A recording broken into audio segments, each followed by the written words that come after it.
Using terms like physical or mental can mislead us into thinking we must be dealing with a grand division of entities, rather than something more subtle, like a shift of perspective. But let's consider this scene. Someone says they want to move their arm, then their arm moves. From an external viewpoint, brain activity associated with decision-making leads to the chain of neuromuscular activity that results in the movement. The actor, from an internal viewpoint, can report experiencing a decision to move as well as the sensations of movement, though how the movement is taking place never enters awareness. The moving arm itself is obviously observable from both viewpoints. This gives us two complementary accounts of the same event. There's what the brain and body are doing and how they're doing it from a third-person perspective, and what the experience of using and being a brain with a body is like from a first-person perspective. The dualist account of this scene typically confuses the two perspectives by attributing an experience with the power to cause movement. Elizabeth Valentine points out that in cases of apparent interaction, we simply choose to focus attention on one aspect of the cause and the other aspect of the effect. If we say psychological stress caused a physical ulcer, this doesn't rule out there being some unmentioned physiological state correlated to the stress. Max Velmans has also written about this perspectival switching, explaining that when we say a mental event caused a physical event, we're starting with an event viewed from a first-person perspective and switching to how things appear from the third person. As Velmans explains, both perspectives can have value. In medical diagnosis, for example, where both the patient's location of pain and a bodily exam can be helpful. But realizing when we're switching stops us misidentifying causation, and this helps us untangle the dualist interaction paradox. The problem of explaining how a mysterious non-physical substance interacts with physical stuff dissolves if all we're dealing with is one substance viewed through different complementary perspectives. Dualists who argue for the indivisibility of consciousness are contradicted by research on split brain patients. These are people who've undergone surgery to sever the corpus callosum, which connects the two cerebral hemispheres. This operation relieves severe epilepsy by confining the abnormal electrical activity that causes seizures to one hemisphere, but it does leave the hemispheres functionally separate. Each hemisphere controls the opposite hand and processes information from the opposite side of the visual field. So when split brain patients face a screen fixating on a central point, images flashed to the screen's left side will be registered by the right hemisphere, and vice versa.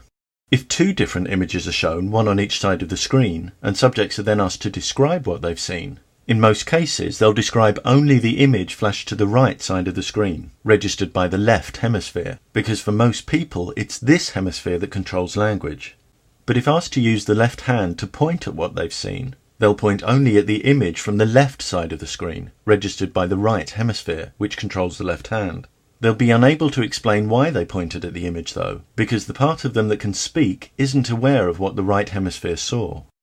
This divided awareness we see when a brain is divided is consistent with consciousness having some basis in the physical brain, but it directly contradicts the dualist notion of an indivisible non-physical consciousness.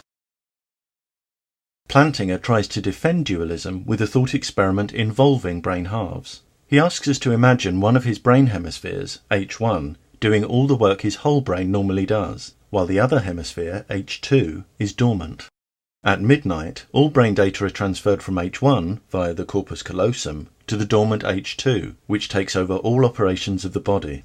H1 then gets replaced by a new identical hemisphere, H3, into which H2's data are transferred. Plantinga says that if H1 and H2 are then destroyed, his brain would be destroyed, but he would continue to exist. But we know why he'd continue to exist. He's just told us his brain has been replaced by a hemisphere capable of taking over all brain operations. At no stage in this curious scenario is Plantinga left with no brain. Only disused brain matter gets destroyed.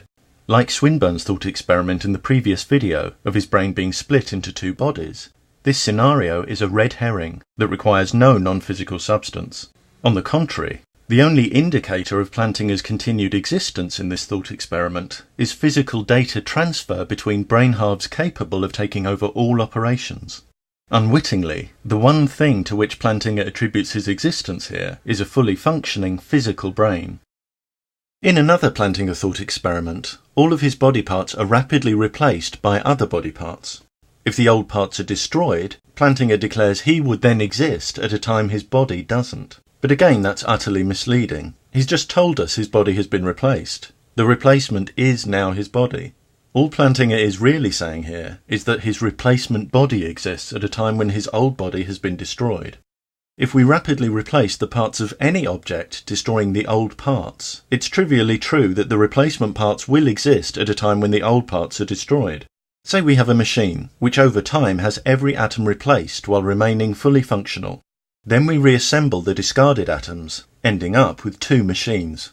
However much we discuss whether the machine is the same machine at different stages of replacement, etc., none of that discussion forces us to propose a non-physical substance to account for the machine's continued functioning during its gradual replacement. That continuity results from the physical maintenance of its functioning parts.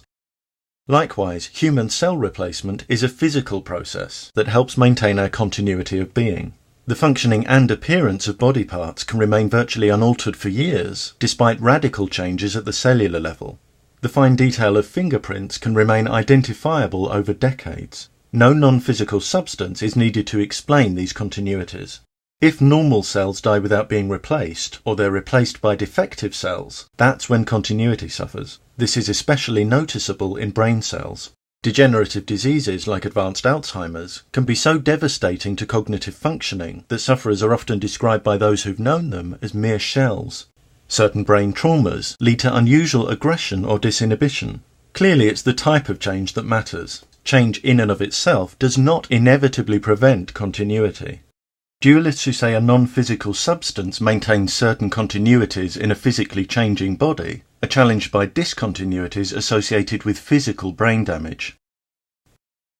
If the mind is separate from the brain, the specific mental impairments we see after damage to specific brain structures become problematic. The intimate correlation between physical injury and impairment to our conscious experience is especially inconvenient for those who claim that consciousness can survive bodily death. Let's be clear. If the sense organs for sound and vision are destroyed in an otherwise healthy body, no immaterial backup system kicks in, allowing us to see or hear again. If we destroy the senses one by one, we quickly find ourselves unable to perceive anything about our surroundings or even our own bodies. We move into perceptual blankness. If our entire bodies are destroyed, what exactly is it that's supposed to be surviving? How does an agent with no physical manifestation differ from an agent that doesn't exist at all? Swinburne insists that disembodied existence is conceivable, and tries to boost the authority of this statement by claiming that apparent conceivability is evidence of logical possibility. But we can show that this is false. If person X enters a time machine, travels back 2 years, then finds on leaving the machine it has killed her younger self, this sequence of events is apparently conceivable despite containing logical contradiction. How can she have travelled in the machine if she was killed 2 years before entering it? Ideas that can seem coherent when not considered in detail may contain impossibilities and be incoherent on closer inspection. I can dream of doing countless things that, given the physics of our universe, may be impossible in waking reality. Apparent conceivability is not evidence of logical possibility. The relationship Swinburne wants to establish simply doesn't exist. And he proves this himself when he admits that if he consists of nothing but matter, and the matter is destroyed, there's not even a logical possibility that he should continue to exist. This is an admission that it's reality that determines what is possible, not our professed ability to conceive of something being possible. If Swinburne says we can survive without any form of physical embodiment, that's evidence of nothing more than his opinion. Merely proclaiming he can imagine X doesn't remotely support the factual claim that X is a real phenomenon. If he wants us to take disembodied existence seriously, the burden lies with him to provide valid reasons for us to do so. Until its flaws and weaknesses are examined and understood, substance dualism can give the superficial impression of addressing some puzzling aspects of mind or consciousness, and many find it appealing because it seems to offer a line of reasoning that allows life after bodily death.